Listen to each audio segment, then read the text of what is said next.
2,000 years later. বাবা guys সবাইকে welcome জানাই দেবজানিস হোমমেড হেয়ার অ্যান্ড মাই লাইফস্টাইলে। আর এখন ঘড়িতে কটা বাজে তোমরা দেখতে যাও তো দেখো, ঘড়িটা কিন্তু ফার্স্ট মানে 9টা এখনো বাজেনি, 8টা কত বেশ হবে, হয়তো 8:40-40 মেবি হবে। আমি উঠেছি কিন্তু অনেক সকালে, মানে তখন 6:30টাও পুরোপুরি বাজেনি। আর হঠাৎ করে জানি না কেন জানি না ওয়েদারটা এত বাজে আমাদের এখানকার এখন, মানে গরম লাগছে, ঠান্ডা লাগছে, বিচ্ছিরি একদম। আমার এত গরম লাগছে দেখো, জাস্ট আমি মানে স্নান করে এসেই ভাবলাম না আজকে ব্লগটা স্টার্ট করি। আর দেখতে দেখতে আমার দাদার বিয়েও চলে এসেছে, একটা বিয়ে কাটিয়ে উঠেছে, আবার বিয়ে। আমার দাদার বিয়ে হচ্ছে গিয়ে মার্চের 4 তারিখ। আমি জানি না ব্লগটা তোমাদের সাথে কত তারিখে পোস্ট করবো, তো আজকে সারাদিন কী করবো সবটা তোমাদের দেখাবো, তার জন্য ব্লগটা কন্টিনিউ করতে থাকো। কেয়ার ফেয়ার করে নিলাম, আর শরীরটাও ভালো না, তার মধ্যে এই ওয়েদার চেঞ্জের জন্য লেগেছে ঠান্ডা। আর এখন দেখতে দেখতে প্রায় 9:30টার কাছাকাছি বাজতে যাচ্ছে। অনেকক্ষণই উঠেছি, সকালবেলা চিয়া সিড ভেজানো জল খেয়ে নিয়েছি, আখের গুড় ভেজানো, পেটটা এখন ভর্তি আছে। তো এখন একটু কাকিমার বাড়ি যাওয়া যাক, কারণ দেখবো ওরা কি কেনাকাটা করেছে বিয়ে বাড়িতে। তো চলো যাওয়া যাক। তো যেতে তোমাদের জিনিস দেখাই, এদিকে আমার দাদার বিয়ে আর ও এইদিকে এসে দাঁড়ায় রয়েছে, দেখো মালটার রিয়াকশন।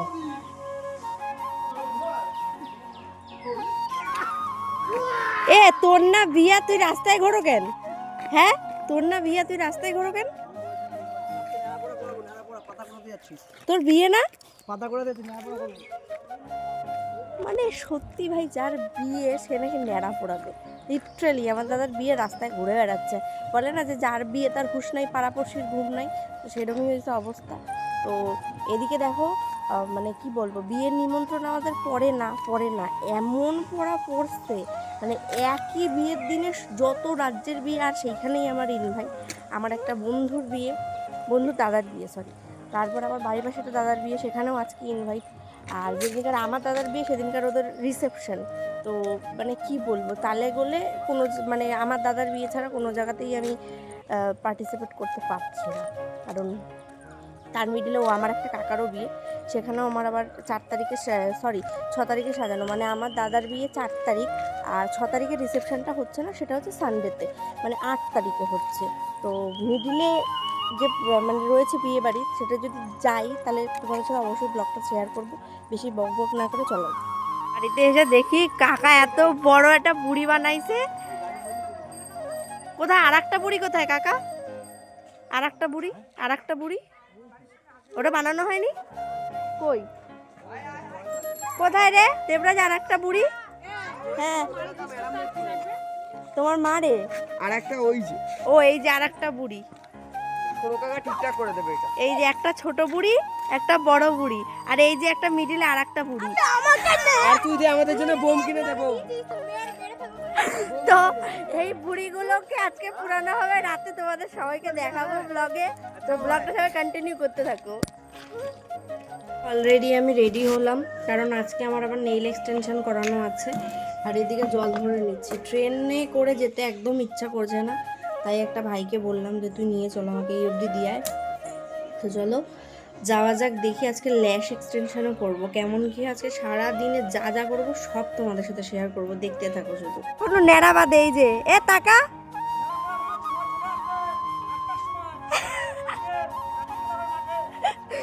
যার বিয়ে সে মানে ন্যাড়া পোড়া বাজছে, আর এখন এইদিকে আমরা সাজন গোজন দিতে যাচ্ছি, ঠিক আছে?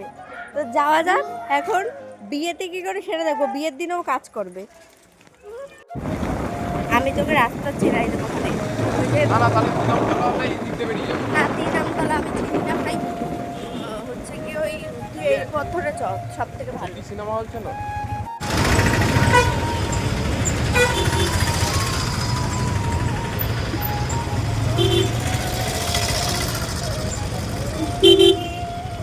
আমি দিদির বাড়ি চলে এসেছি। দিদি এখন কি করছে ও, তো দেখো দিদির বাড়ি ঢুকে গেছি। মানে রাস্তায় এত জ্যাম গাইজ, এত জ্যাম, মানে জ্যামে জ্যামে আস্তে আস্তে মানে আর্ধেক আমি আরও কালা হয়ে গেলাম, এমনি কালা আরও কালা হয়ে গেলাম। এখানে আবার কিছু মানুষ কমেন্ট করতে আসবে যে বাবা গায়ের রং ফর্সা বলে এই করছে, তার সত্যিই তাই। আমি এইটুকু মানে প্রচুর রাস্তায় জ্যাম ছিল, মানে জানা তার থেকেও বেশি, যাই হোক, তো চলো নেলটা করা স্টার্ট করা যাক। তো দেখো, তোমাদের যেটা বলেছিলাম যে ওই কালারটাই আমি করবো, ফাইনালি আমি করে নিয়েছি একটা নখ জ্বলানো কালার। তোমাদের অনেকের ভালো নাও লাগতে পারে, বাট আমার ভালো লেগেছে। আর আমার যেটাতে ভালো লাগে তাতে কারোর ভালো লাগলো বা না লাগলো আমার কিছু যায় আসে না। তো যাই হোক, তারপরেও জানিও যে কেমন লাগছে, যোগ করলাম একটু। আর আমি করেছি দিদির কাছ থেকে, তোমরা প্রত্যেকবারই দেখেছো, আমি দেখিয়ে দিই একবার দিদিকে। তো প্রত্যেকবারের মতন আমি দিদির কাছে করি, এবারও দিদির কাছে করেছি। আর শুধু কিন্তু নেল করিনি, আমার মুখ থোবড়া দেখে বুঝতে পারছি তো, যে ল্যাশটাও কিন্তু করেছি। তো দাদার বিয়ে কাল বাদে পরশু, তো করতে তো হবেই। দিদির হাতের কাছে নিয়ে কোনো তুলনা হবে, একদম চুমু চুমু কাজ। Thank you. আবার ল্যাশের জন্য শুরু করেছি অপারেশন থিয়েটারে, যে অপারেশন করবো তাকে কিন্তু দেখা যাচ্ছে। এই মানে ল্যাশ করেছিলাম দুর্গাপুজোয়, তাই না? দুর্গাপুজোই তো করলাম, আবার এই দাদার বিয়ের আগে করবো। বেশি একটা করি না ল্যাশ। আজকে কিন্তু ল্যাশ হয়ে যাওয়ার সাথে সাথে দিদি, আমি, তারপর কাকিমা সবাই মিলে বেরিয়েছি। আমি এদিকে ট্রেন ধরবো আর ওরা ব্যাংকে যাবে, ঠিক আছে? তো চলো এবার বাড়িতে যাই, বাড়িতে গিয়ে পরের কিচ্ছা তোমাদের দেখাচ্ছি।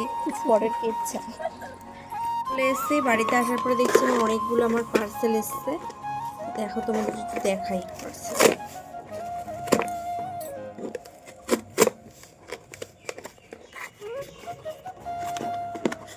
পার্সেল আনবক্সিং করতে বেশ ভালোই লাগে। তো দেখো, এই যে এখানে একটা লিপ বাম, এর আগেও তোমরা দেখেছো এই লিপ বামটা। এটা কিনেছি হচ্ছে গিয়ে আমার দিদির মেয়ের জন্য, মানে সোনার জন্য কিনেছি। ওরা আমাদের বাড়ি এসে আমার এই লিপ বামটা খুব পছন্দ হয়েছে, সেই কারণে ওকে ওটা কিনে দিলাম। আর এইদিকে দেখো আর একটা জিনিস এসছে। তোমরা সব থেকে জানো যে আমার এই পারফিউম, এই জিনিসটা আমার ভীষণ ভালো লাগে। এই দেখো, গুড ভাইবসের এই যে এই পারফিউমটা আমার পছন্দ হয়েছিল দেখে অর্ডার করেছিলাম। স্মেলটাও খুব সুন্দর, বেশ সুন্দর। তো এই কটা জিনিস। এরপরে দেখো বাড়িতে এসে পেয়ে গেছিলো আমার সেই লেভেলের খিদে। তো এদিকে আমাদের রান্নাঘরে আবার কাজ চলছিল, মানে একজন এসে পরিষ্কার করছিল, সেই কারণে মা কোনো খাবারও আমাকে করে দিতে পারছিল না।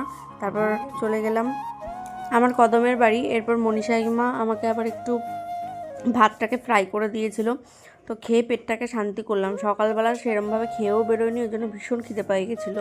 এখন বসে রয়েছে এরকমভাবে কেন? আরে সারাদিন দিয়ে আর ভালো লাগছে না। একবার রঙ্গনাদির কাছে গেলাম, সারা সকাল ওটা নিয়ে গেল, আবার বাড়িতে এসে একটু শ্যুট করতে বসলাম। ও তার আগে দেখাই, এই যে আজকে রঙ্গনাদির কাছ থেকে কিন্তু এই যে হাত জ্বলানো, চোখ জ্বলানো, সব জ্বলানো, এই যে একটু নেল করে এসেছি, সাথে ল্যাশ করে এসেছি। আবার এসে সাথে সাথে রিলস করতে শুরু করে দিয়েছি। কেমন লাগছে আমার বলতো? কি লাগে হাঁটাহাঁটি। আর তোমরাও জানিও যে কেমন লাগছে। আর যারা বলবে যে আমার ভালো লাগবে না, তাতেও কোনো ব্যাপার না, বলতে পারো, যে যার মন্তব্য অবভিয়াসলি করবে, তাতে কোনো ব্যাপার না। বাজে 9:32, আর এই 9:32-এ আমরা ন্যাড়া পোড়াতে এসেছি। এখন ওই যে দেখা, ওইটা কি করা হচ্ছে, গর্ত করা হচ্ছে। এখন গর্ত করা হচ্ছে, বুড়িকে পোতা হবে, তারপরে পোড়ানো হবে। বুড়িকে প্রথমে পোতা হবে, তারপর পুড়িয়ে দেওয়া হবে। আমাদের কদম ঘুমায় পড়ছিল, আবার আমার দিকে দেখো। তো চলো আগে পোড়ানো, তারপরে তোমাদের দেখাচ্ছি। এই তো পড়ে আসলো। বন্ধ করো। কি এটা কার মাথা? এটা বুড়ির মাথা, বুড়ি। চোখ দুটো তো বদির মাথা এটা বসিয়ে দিয়েছিল কাকা, তাই বলছে বুড়ির মাথা, বড় বড় মাথা দিয়ে। বুড়ির মাথাটা দেখাও দেখি। বাবা, আর একটা বুড়ি, দুইটা বুড়ি। বুড়িটা দেখো, দুই বুড়িতে একটা করে টিএমটি ফিট হবে। টিএমটি ফিট হবে। এ দুইখানা বুড়ি। এই যে একজন ব্লগার, এই যে একজন ব্লগার, এই যে একজন ব্লগার। বাবা ধর, বসাতে দে বন্ধুটা, দাঁড়া দেখি। এই বুড়িটা ধরবে সঙ্গে। এই বুড়ি আন্দাজে বুড়ির মাথা ছোট হয়ে গেছে। এই বুড়ির মাথা ছোট হয়ে গেছে বুড়ি আন্দাজে। সেই মজা। এবার শুরু করলো, এই যে এই আমাকে পুচির মাইয়াটা কি শিবুগো। হ্যাঁ, কাকি বুড়িরা পুরানো তো দাদুরও পুরাবে না।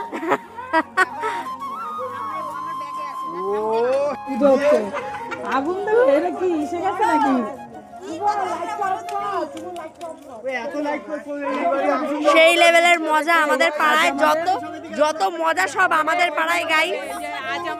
কত ব্লগার দেখো খালি আমাদের পাড়ায়, সব খালি ব্লগার আর ব্লগার সব আমাদের পাড়ায়, শুধু ব্লগার। এই যে একজন ব্লগার, এই যে একজন, এই যে একজন, এই যে ব্লগারের ছড়াছড়ি।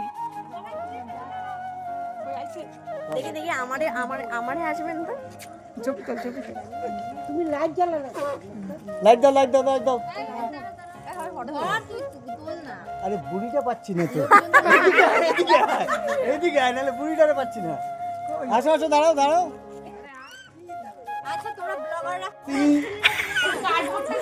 ওই যে আগুন দিয়ে দিল, এইবার জ্বলে উঠলো বুড়ি।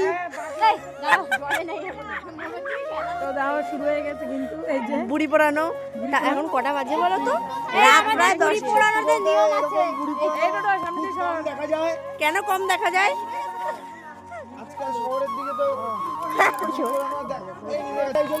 বোম আছে। ছেলেটা কই আমার? আমার ছেলেটা কই রে? আরে বোম আছে। আজ আমাদের নেড়া পোড়া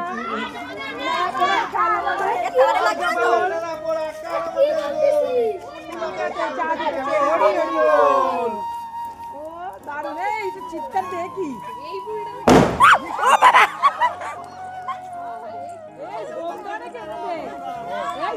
বাজি দেওয়া কিন্তু বোম দেওয়া আছে এর মধ্যে। বাচ্চা বল নাকি ওই বাবা ওরে বাবা, এ বাবা কি লেভেলের আগুন ধরছে রে গাইস।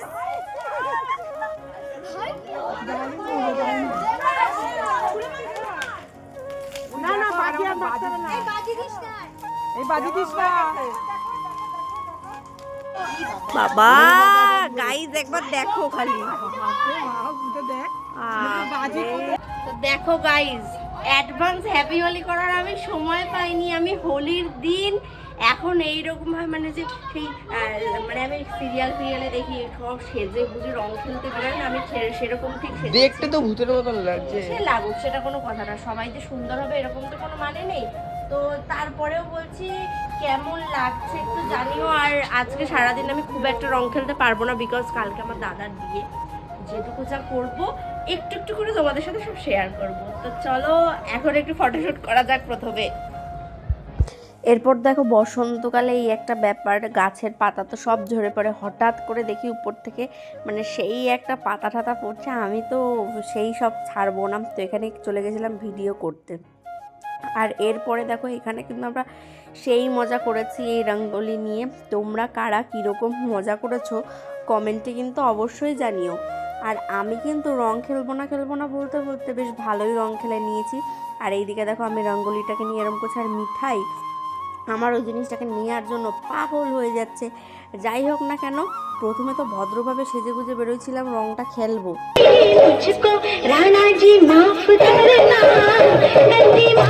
তো দেখতেই তো পেলে এরপর কিন্তু আমাদের পাগলামি শুরু হয়ে গেছিলো। যাই হোক সব কিছু মিলিয়ে ঝুলিয়ে কিন্তু আজকে দিনটা ভালোই কাটিয়েছি। তোমরা কেমন কাটিয়েছো দিনটা অবশ্যই জানিও। আর কে কোথা থেকে আমার ভিডিওগুলো দেখো, তোমাদের কেমন লাগে আমার ভিডিও সেটাও কিন্তু জানিও। পরের ব্লগগুলো আসবে আমার দাদার বিয়ে, তো তার জন্য তোমরা ওয়েট করো। আর সবাইকে টাটা, সবাই সুস্থ থেকো, ভালো থেকো, সেই এনজয় করলাম।